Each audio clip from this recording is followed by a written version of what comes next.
Welcome back to the Classical Homeopathy channel. This is Bill Gray. I'm your host. And in this video, we'll talk about the evolution of homeopathic thinking throughout the two-century history of homeopathy. In the previous video, we talked about the principles that were established originally, like cures like, a substance which will produce symptoms in a healthy volunteer will cure those symptoms in a sick person. That led to such a success rate for acute disease that it spread homeopathy throughout the world rapidly because of treating scarlet fever, yellow fever, malaria, typhoid, cholera, and so on, inexpensively and non-toxically.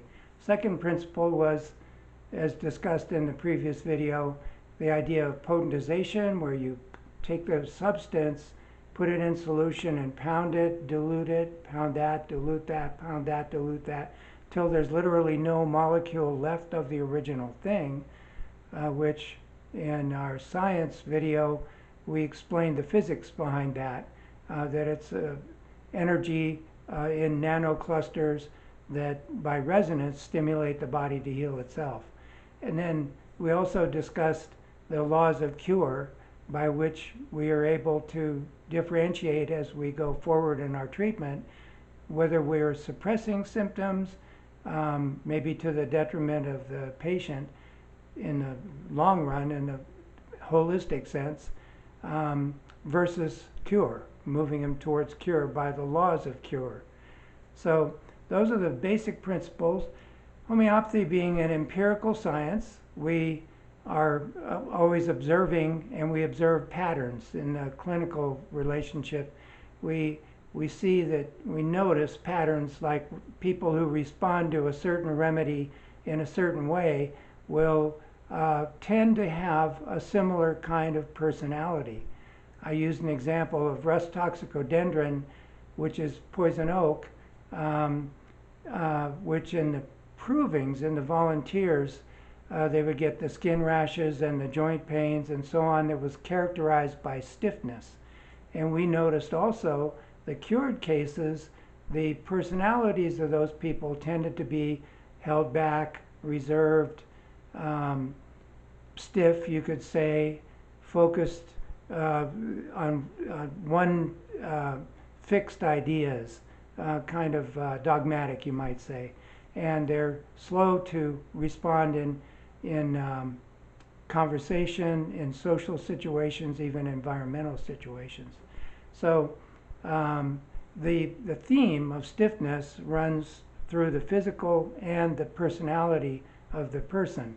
And we made observations like that on more and more clinical patients, so that now what we can do is identify personalities of remedies, people who need particular remedies. My mentor 50 years ago, George Vithoulkas, was one of the most profound observers in this way.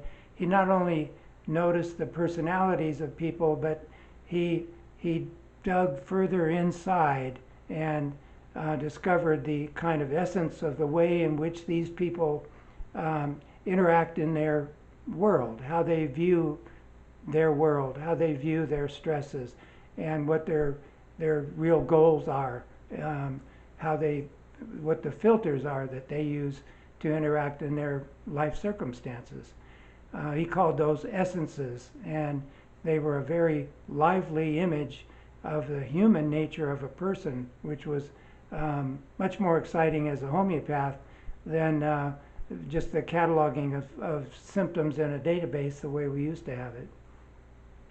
As time evolved, we noticed that there was a correlation between how the personality of the person, how they interact in their life, correlates nicely with the way the substance itself lives in the universe, or what its role is in the universe.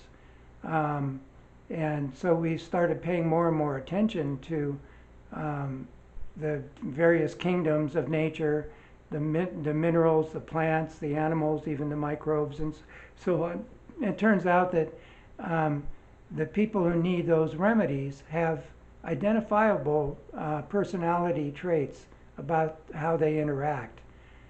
I won't go into the kingdoms so much as to try to give you examples of some of the families that are within the kingdoms. So let's start with the minerals. Minerals tend to be focused on getting a job done. They tend to be more rational than emotional. In the final analysis, they relate to their mind more than their heart. In a stressful situation, they're more likely to look for what the logical fix would be to the problem, rather than to get carried away with the emotional reaction or to give support or whatever. So there's various minerals. I think I'll skip over some of what I was going to say here. Let's give an example of sulfur. A sulfur person, they're a mineral in the sense that they are kind of smart alecky. They like to find the creative solution to things and kind of show it off. They're show-offs to people. But still, in terms of learning, knowledge, and getting things done. So it's still in the mineral kingdom. They often do not have internally the confidence that they tend to put out externally. And their driving force usually is that they have much pride in their mind and their ability to solve problems and so on. And they want to show that off to other people. They want other people to acknowledge it and to recognize it. So that's just, I mean, we could talk about sulfur for literally 8 hours. But for now, this brief description is going to have to just tease you on that. To take something from the plant kingdom, pulsatilla is a wind flower. It lives on the plains of North America and Europe, and it gets blown, the flower itself gets blown a lot by the wind. And the personality of pulsatilla, they're much more emotional. They are much more reactive to their environment. You could say they're more feminine in a way, but it applies to men just as well. The essence characteristic is that they are very changeable. They're changeable in their emotions, changeable in their moods, changeable in their physical symptoms. It's often hard to pin down the exact characteristics of a menstrual cycle, let's say, because there is no one that's the same as the others. They're all different, and that's the characteristic. And that's universal in people with who need pulsatilla. If you take a snake, Naja, which is a cobra, the myth in India is that cobras are the ones that protect the village. Indeed, that role turns out to be true in people who need Naja as a remedy. You will see them having an attitude of justice, wanting everything to be just and correct, but very much trying to protect the people that are around them, whether it's family members or not. They'll have an attitude of trying to protect. So the myth in India of the role of the cobra actually fits the personality, the worldview of the person who needs Naja as a remedy. Probably the most interesting, and maybe one of the most common, is Calcarea carbonica, which is made from the inside of an oyster shell, which has minerals in it, and but it's also belongs to an animal, a sea animal that's living in the sea. And the whole idea is that the oyster gets its nourishment, its support, its nourishment from the sea.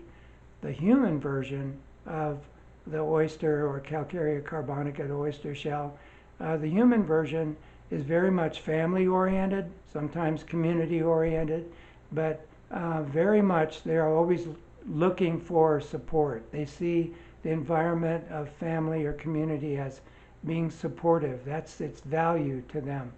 But more unique is oyster is a bivalve. It always has to be pumping in order to get the nourishment from the ocean to go through and to be able to receive the nourishment. The same is true in the human. They're in the family, but their role is to be the hardworking, reliable one who holds everything together, who does all the cooking and the cleaning and makes sure everybody is taken proper care of. And they have to be this way as hardworking people in order to deserve the support, the nourishment that they get from the family. So if for some reason they're disabled, it's an absolute disaster because they feel like their whole world's falling apart. So you can see there's a similarity between how the oyster lives in its universe and how the human version of oyster, the people who need the oyster as a remedy, how they interact in their environment. So homeopaths then have evolved to not just be good at database prescribing and the cold hard facts of memorized keynotes and so on, to psychologists. We've evolved into becoming psychologists to understand how people's way in the world is and what their essential way of being in the world is. And then we match that to conditions in nature for how the substance that the remedy is made from is living in the universe. So we're also naturalists in that way. So as a professional, it's a very exciting way of practicing, of being a professional, because we're looking at the whole universe as well as the individual that's right in front of us. And that's very fulfilling. Thank you for listening, and I hope to see you next time.